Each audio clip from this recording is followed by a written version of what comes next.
What is going on, everybody? Welcome back to Phones and Drones. So Google I/O was last week. They announced a slew of new products, and one of those was this baby right here, the Pixel 7a. So by no means was this the headline item that they showed off. I think that's kind of reserved for the Pixel Fold and Pixel Tablet, but this leaked and was teased to an extreme extent. And after a long weekend, I got to give you guys some honest feedback, and this baby has been a pleasure to use. If you thought the $50 price gap from last year's model was a little too much to push this to $499 now, the added accessories that came with it, with this unique Pixel case that you can see here from Casemate and those Pixel Series A buds, should give it you a little more peace of mind not to even worry about that.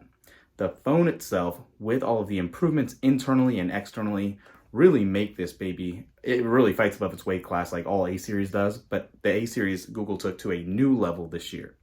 Having said that, let's go ahead and touch on some of these specs, and I'll give you my final opinion after about 72 hours with this device.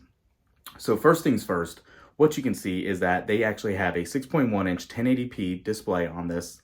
You are getting 64 megapixel camera that is capable of shooting at 4K. You have 8 gigs of RAM and the latest Tensor G2 chip in here. Now, not surprisingly, they're not going to really unveil a new chip of the G3 for an A series device, but kind of surprisingly, it wasn't included in the new Pixel Fold, but we are expecting to see the new G3 chip actually in October with the Pixel 8 series. But moving beyond that, obviously the camera changed, like we said. You are getting a 4,385 milliamp hour battery. Obviously it has 5G. You are also going to have a somewhat of a hefty device. It's 193.5 grams. It is made of Gorilla Glass 3 up front with an aluminum frame and a plastic back. There is IP68 water and dust resistance, and obviously, unsurprisingly, it does use a nano SIM and an eSIM card.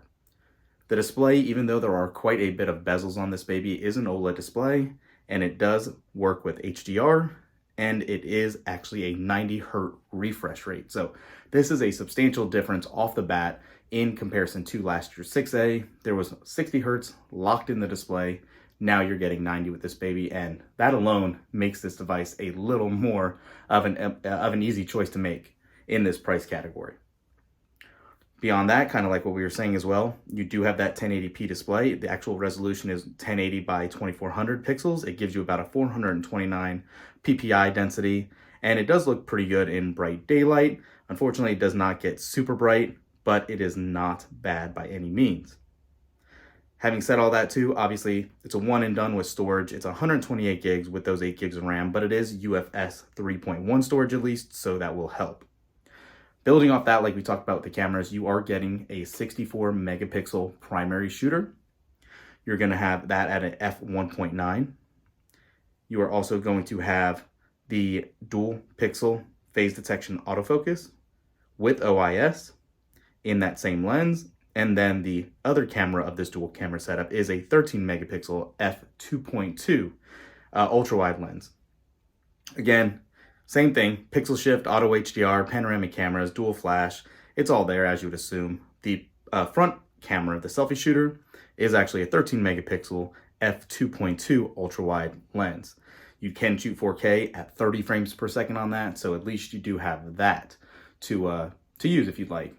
We know how some high-end phones right now, not going to call anyone out, but are still including 1080p's for selfie shooters. That is just unacceptable in 2023. Having said all that, battery life has been very solid. We haven't actually maxed it out as far as max usage. We were actually at a wedding over the weekend, so we didn't have a lot of time to use it as we heavily would, but there has been no issues. Android 13 runs very smooth on this. One call out for you guys that like to develop or tinker or just have the latest OS on your phone. Unsurprisingly, the Android 14 beta is not yet available for this. It should be coming shortly, as Google traditionally does.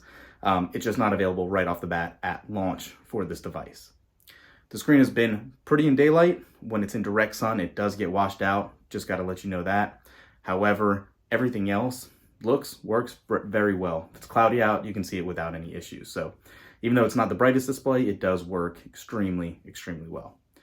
Launching apps is just as quick as you would assume, thanks to that G2 chip. We've had no real issues with this device at all. It's been a pleasure to use. the only thing our eyes keep going back to, and we can go ahead and look at it again. But that bezel on this device really does kind of put a little sour taste in your mouth. They're not even uniform, so the chin's pretty large, the bezel's on the side and top. It's large, it's there.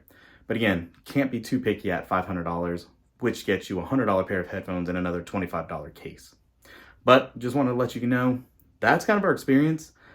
Pixel 6a doesn't need to necessarily upgrade to the 7a, but if you have something less than a 6a, I think this is going to be a great deal. And one other fact that might actually help move that needle in your all purchasing it, if you like to charge your device wirelessly, finally, we do have wireless charging on the A series. This was missing from the 6A as well. Let me know in the comments, are you guys going to be picking one up? I will throw a link up down below. Appreciate it if y'all use our affiliate link to pick one up. But yeah, definitely curious. What do you think? You going to pick up the A series, or are you going to the complete other end of the spectrum and looking to get the new Pixel Fold? Having said all that, we will have a ton of coverage on the Fold and the tablet in the coming weeks, as well as some case choices from Google themselves and third-party cases. Those are still coming as well on the channel, but I wanted to get this out, let you guys know our first thoughts if you're thinking about picking one up. Thanks for watching, guys. We'll catch you in the next one. Peace.